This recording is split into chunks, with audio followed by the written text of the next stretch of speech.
Merci d'être avec nous ce matin. Le gouvernement sonne l'état d'alerte budgétaire et vous me direz dans quelques instants si vous êtes d'accord sur ce constat, l'alerte budgétaire. Vous me direz aussi où est-ce qu'il faut faire des économies, ce que vous proposez en la matière. Mais d'abord, un mot peut-être sur ce nouvel épisode des relations, allez, on va dire tumultueuses entre Paris et Alger. L'Algérie veut expulser ce matin 12 agents de l'ambassade de France à Alger, en réponse à l'arrestation en région parisienne d'un agent consulaire algérien. Ce dernier est soupçonné d'avoir participé à une tentative d'enlèvement d'un opposant.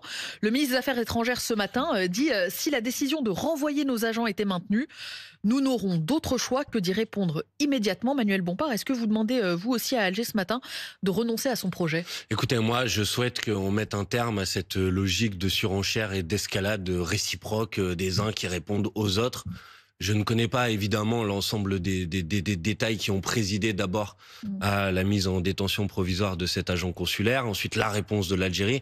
Je crois que M. Retailleau, qui est à l'initiative de cette surenchère et de cette escalade, doit sortir du jeu. C'est pas son rôle. Il est ministre de l'Intérieur, il n'est pas ministre des Affaires étrangères. Activé sur l'arrestation de l'agent consulaire algérien. Je pense que tout le monde a vu que depuis plusieurs mois maintenant, M. Retailleau instrumentalise la relation entre la France et l'Algérie à des vocations de politique intérieure. Et à chaque fois qu'il salit cette relation... il n'a rien dit, Bruno Retailleau, Manuel Bompard. Il a repris la parole encore hier sur ce sujet.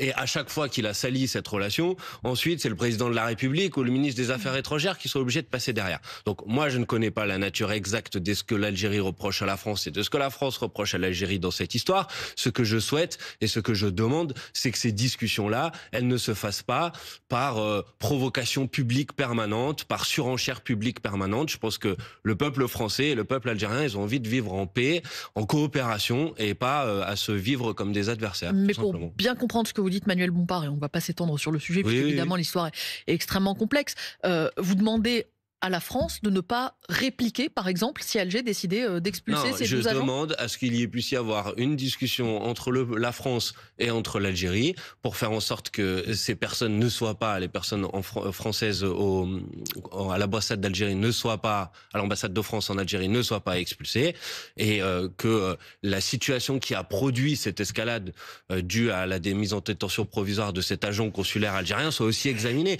Enfin, écoutez, il y a parfois des désaccords entre la France et l'Algérie, comme entre la France et d'autres pays. Ça ne donne pas lieu à chaque fois à la mise sur la place publique et à une logique de surenchère permanente à laquelle on assiste depuis plusieurs mois. Il est temps que cette surenchère s'arrête et que les problèmes, quand il y en a, soient réglés par la discussion, par la diplomatie, comme on l'a toujours fait, tout simplement. Et sur la place publique, également, ce matin, c'est 40 à 50 milliards. Je reviens sur le sujet budgétaire. À trouver pour l'année prochaine, pour 2026, pour retrouver un déficit non pas raisonnable, mais moins déraisonnable que les années précédentes. On va évidemment parler de ce que vous allez proposer à François Bayrou demain, puisqu'il vous réunit au cours d'une conférence des finances publiques. Mais sur le constat d'abord, Manuel Bompard, est-ce que vous êtes d'accord avec ce que dit le Premier ministre, le ministre de l'économie? Il faut faire des économies.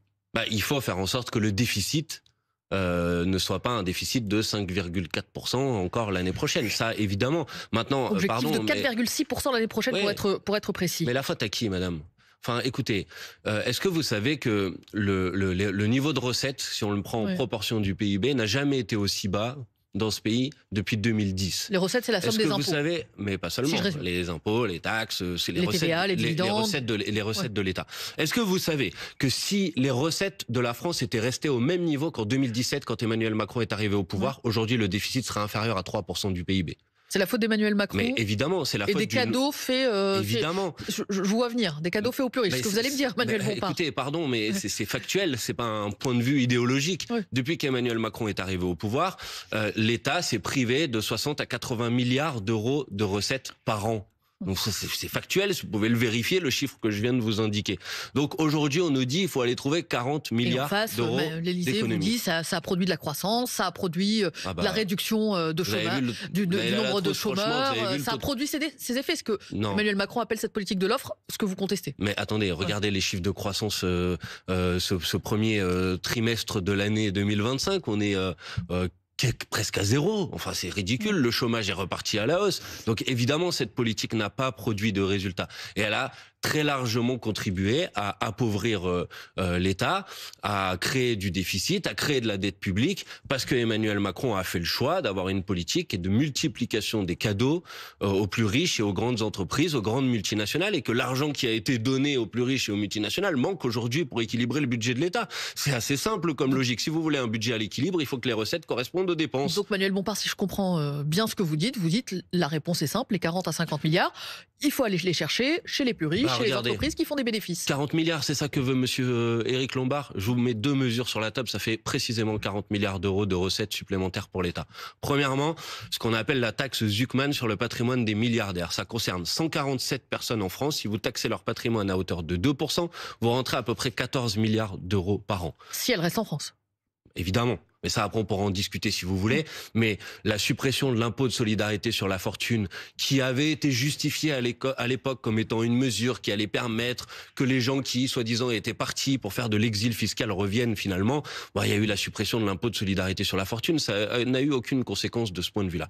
Première mesure, la taxe Zuckman, l'impôt de 2% sur le patrimoine des milliardaires, 14 milliards d'euros. Deuxième mesure, ce qu'on appelle l'impôt universel, c'est-à-dire le fait que les multinationales, qui aujourd'hui ne payent pas l'impôt qui correspond pourtant au chiffre d'affaires qu'ils réalisent en France, parce qu'ils ont des mécanismes d'optimisation fiscale qui fait que ils ont un chiffre d'affaires très important en France, mais finalement le bénéfice qui est déclaré en France n'est sans aucun rapport avec le chiffre d'affaires. Si vous décidez de taxer les multinationales au regard du chiffre d'affaires qu'elles produisent en France, c'est ce qu'on appelle l'impôt universel Zuckman, là aussi, du nom de l'économiste Gabriel Zuckman, alors vous rentrez 25 à 26 milliards d'euros par an dans les caisses de l'État. 14 plus 26, si mes calculs sont bons, ça fait 40, non? Donc Monsieur Lombard, il a ses recettes. Sauf que ce que je vois, c'est qu'il nous dit précisément que c'est pas ce qu'il va faire. Pas d'augmentation d'impôts. Voilà. C'est que pour l'instant, la ligne fixée par le gouvernement, c'est on ne revoit pas à la hausse les prélèvements obligatoires, sauf sur les hauts revenus, les personnes qui gagnent beaucoup d'argent. Et qui jusqu'ici avaient des effets d'optimisation. Enfin, c'est 2 milliards aujourd'hui avec un taux d'imposition minimal à 20%. 20% de ce que gagnent ces personnes, ça doit être... Elles ne peuvent pas payer en dessous en termes d'impôts. Je ne sais pas comment le dire autrement. Elles ne peuvent pas suroptimiser ou faire des montages fiscaux. Il y a une autre piste, Manuel Bompard. Est-ce que vous souhaitez, par exemple, que ce taux de 20% de taxation minimale soit revu à la hausse? Est-ce qu'il faut aller au-delà, par exemple? Attendez, je vais répondre à votre question, mais d'abord, je vais quand même préciser une chose, parce que je vois bien le langage qu'utilise le gouvernement.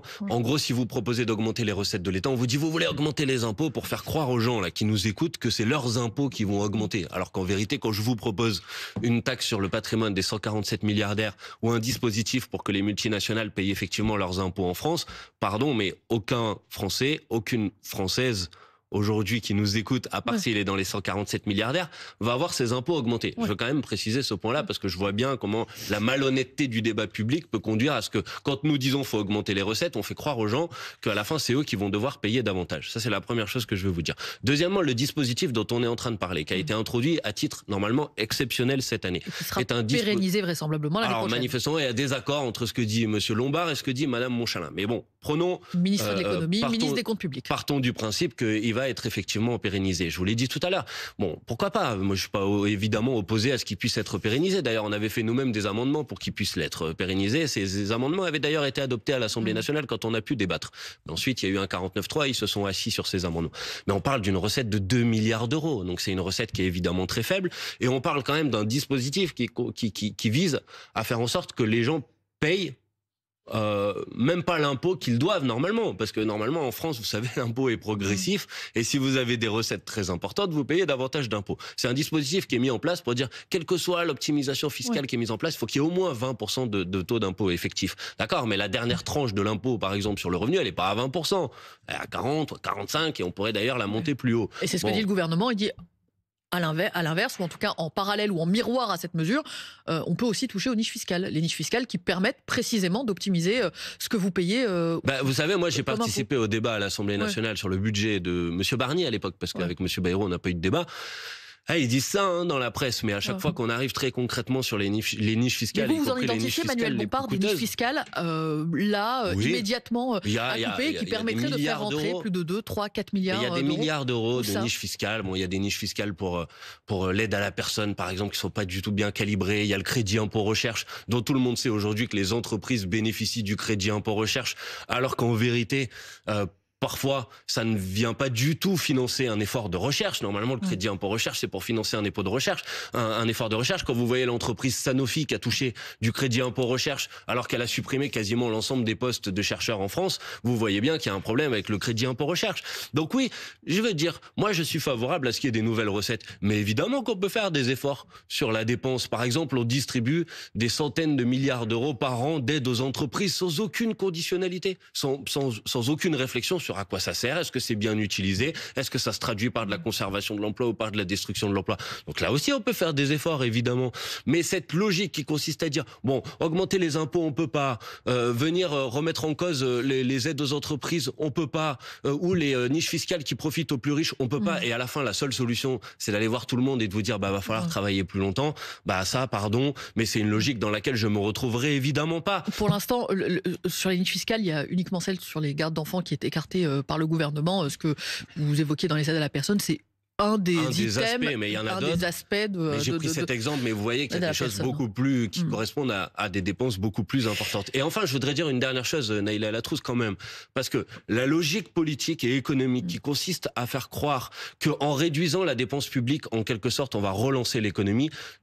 Tout le monde sait que ce n'est pas vrai. Et toutes les études, toute l'expérience, y compris économique, c'est ce qu'on a appliqué à la Grèce. Des plans d'austérité successifs. À la fin, ça s'est réduit. Ça s'est traduit par une baisse du PIB de 25%. Je rappelle ce que disent Éric Lombard, ministre de l'économie, ce que dit la porte-parole du gouvernement, c'est regarder du côté de la dépense publique, mais aussi permettre d'autres recettes, soit à travers les niches fiscales, soit, je l'évoquais, à travers cette piste d'augmenter. Est-ce qu'à un moment, on peut quand même regarder les recettes qui sont mises en place dans ce pays d'augmenter la contribution sur les ou si elle fonctionne pas. Enfin, pardon, le budget de monsieur Bayrou, l'OFCE, qui est pas la France Insoumise, l'Observatoire français des conjonctures économiques, dit c'est une réduction de la croissance de 0,4 points. Donc il y a une logique que tout le monde doit comprendre. Si vous contractez la dépense publique, si vous contractez l'activité économique, à la fin ça se traduit avec moins de recettes fiscales, et donc c'est un cercle vicieux. Et à l'inverse de ça, il faut produire un cercle vertueux. Et un cercle vertueux, ça passe par des investissements qui permettent de relancer la machine économique. Et on en a bien besoin.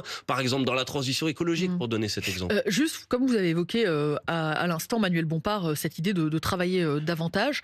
Vous êtes contre évidemment toute nouvelle réforme des retraites qui serait mise sur la table par le gouvernement, parce qu'on entend cette petite musique monter il faut travailler plus, les Français ne travaillent pas assez. Non, mais d'abord, je suis évidemment contre une nouvelle réforme qui consisterait à reporter encore l'âge de départ à la retraite ou à allonger encore la durée de cotisation. Mais je suis pas seulement pour ça. Je suis pour revenir sur la réforme des retraites, dont je rappelle quand même qu'elle a été passée en force par 49.3, que 90% des actifs étaient opposés au report de l'âge de départ à la retraite à 64 ans, et qu'aujourd'hui, quand même, que tout le monde quand même réalise, ce qui est quand même formidable d'un point de vue démocratique. Vous avez aujourd'hui une majorité de députés à l'Assemblée nationale qui est pour l'abrogation de la réforme des retraites. On n'a jamais eu l'opportunité de voter. Sophie Binet vous lance un appel ce matin dans Libération. Elle vous dit, vous avez la possibilité de vous saisir de la question. Enfin, c'est vrai que vous avez le référendum d'initiative partagée. Il suffit de 185 parlementaires pour l'initier. Vous avez le compte. Pourquoi pas? Pourquoi vous le faites pas? Mais parce qu'on a déjà essayé de le faire. Après, moi, je veux bien qu'on réexamine les conditions juridiques de le faire. Mais vous savez qu'à la fin de la mobilisation contre la réforme des retraites, quand le gouvernement est passé en force par 49.3, il y a déjà eu 2 tentatives de référendum d'initiative partagée sur le sujet. Et à l'époque, le Conseil constitutionnel a considéré que les rédactions qui avaient été proposées ne rentraient pas dans le champ d'application du référendum d'initiative partagée. Mais évidemment... Donc la seule issue, c'est le référendum, comme le demande aussi Sophie Binet? Mais non, mais il y a quand même une issue un peu plus simple, pardon. Mais juste le référendum. Attendez, Naïla Latrousse, vous le souhaitez ou pas sur Mais oui, je suis évidemment, moi je suis tout à fait favorable à un référendum. Et je suis sûr que s'il y avait un référendum, les Françaises et les Français voteraient pour l'abrogation de la réforme des retraites. Mais quand même, il y a une majorité de députés à l'Assemblée nationale aujourd'hui qui sont favorables à l'abrogation de la réforme des retraites. Peut-être peut-être, je me permets de formuler une hypothèse, peut-être qu'en démocratie, un jour, on peut laisser les députés voter. C'est peut-être bien, dans une démocratie, de laisser les députés voter. Je décrypte le sous-titre de ce que vous dites, Manuel Bompard, c'est que la dernière fois que vous l'avez proposé, au cours d'une journée où vous aviez l'initiative des débats, il y avait eu de l'obstruction parlementaire et le texte n'avait pas pu être examiné dans les délais impartis. Oui, mais c'est quand même formidable. Je poursuis sur la retraite. Est-ce qu'il faut faire contribuer les retraités les plus riches, ceux qui défendent cette hypothèse, soit de revenir sur un abattement fiscal dont disposent les retraités, soit de désindexer les pensions de retraite pour les retraités les plus riches, mettent en avant comme argument qu'aujourd'hui, quand vous travaillez, quand vous êtes un actif, vous vivez moins bien que certains retraités. Bon, moi, dans le statu quo actuel, je suis pas pour reporter l'indexation des retraites ou annuler l'indexation des retraites sur l'inflation pour une catégorie de la population. Par contre, dans le financement d'un retour à l'âge de départ à la retraite à 62 ans et ensuite d'un retour à l'âge de départ à la retraite à 60 ans, je pense qu'une mesure qui consiste à produire une forme de surcotisation pendant toute la vie pour les plus hauts revenus devrait faire partie du panel des mesures qui permettent de garantir l'équilibre d'un système de retraite avec un âge de départ à 60 ans. Mais impacter aujourd'hui les retraités, ça me paraît pas être une mesure nécessaire. Enfin, écoutez, on a les revenus, on a les ressources aujourd'hui pour pouvoir financer le retour de l'âge de départ à la retraite dans un premier temps à 62 ans et ensuite même à 60 ans. On a ces ressources, on a ces recettes. Il suffit d'avoir la volonté politique de le faire. Donc maintenant, il y a des députés qui ont la volonté politique de le faire et c'est complètement incroyable que le gouvernement refuse que ces députés puissent tout simplement voter sur le sujet. Enfin, quand même, on nous a inventé un conclave en nous disant on va faire le conclave et puis à la fin du conclave peut-être que les députés pourraient voter. Bon, le conclave, tout le monde a compris maintenant que ça a échoué. Et ben peut-être que c'est le temps que les députés puissent voter sur ce sujet. Ils ont réorienté leur débat sur le financement de il y a plusieurs organisations syndicales qui sont sorties. Pour être parfaitement exact. Vous avez la CGT, Force ouvrière qui sont sorties. Quand j'écoute ce que vous dites ce matin, je n'ai aucun doute sur le fait que vous n'arriviez pas à trouver de convergence avec le gouvernement à l'issue de la conférence des finances publiques. Est-ce que ça veut dire que si vos solutions ne sont pas conservé, il y aura forcément une censure. Et qu'est-ce que vous demandez au Parti socialiste ? J'ai vu que Jean-Luc Mélenchon les tenait pour responsables du régime ou de la cure de minceur annoncée par Éric Lombard. À un moment, il faut dire les choses franchement. Si le gouvernement de M. Bayrou peut aujourd'hui dérouler sa politique, c'est-à-dire un budget, parce que là on parle du budget 2026, mais un budget 2025 qui fait des coupes historiques dans le budget de l'écologie, dans le budget de l'éducation nationale, dans le budget de l'enseignement supérieur et de la recherche, de la culture, tout ça c'est cette année. Bon, si ça c'est possible, si les provocations de M. Retailleau dont on parlait en introduction sont possibles, si on est dans une situation dans laquelle le gouvernement peut geler comme ça encore 9 milliards d'euros de crédit, c'est ce qu'ils ont fait il y a quelques semaines, c'est bien parce que ce gouvernement a été laissé en place. Et si ce gouvernement a été laissé en place, c'est parce que les censures n'ont pas été votées. Et si elles n'ont pas été votées, c'est la responsabilité du Parti socialiste d'un côté qui ne l'a pas voté et du Rassemblement national de l'autre qui ne l'a pas voté non plus. Donc évidemment, ces gens qui se prétendent des opposants sont responsables aujourd'hui de la politique qui est mise en place. Mais comment vous espérez convaincre le Parti socialiste de revenir à vos côtés et de voter la censure ? Je crois qu'il faut qu'ils réalisent que les options économiques, pour prendre cet exemple-là, mais c'est vrai sur tous les aspects de la politique de ce gouvernement qui sont mis en place aujourd'hui, cette année, et qui sont envisagés pour l'année prochaine,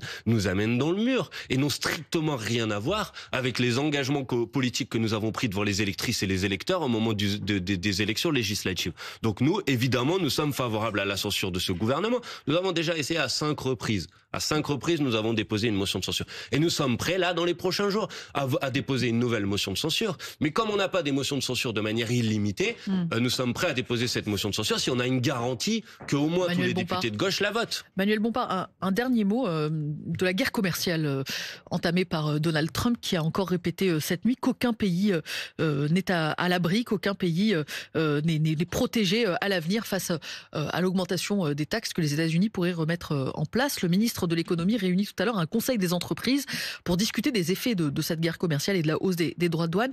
Que fait-on des 28 000 entreprises françaises qui exportent aux États-Unis ? Est-ce qu'on les aide ? Est-ce qu'on les taxe ?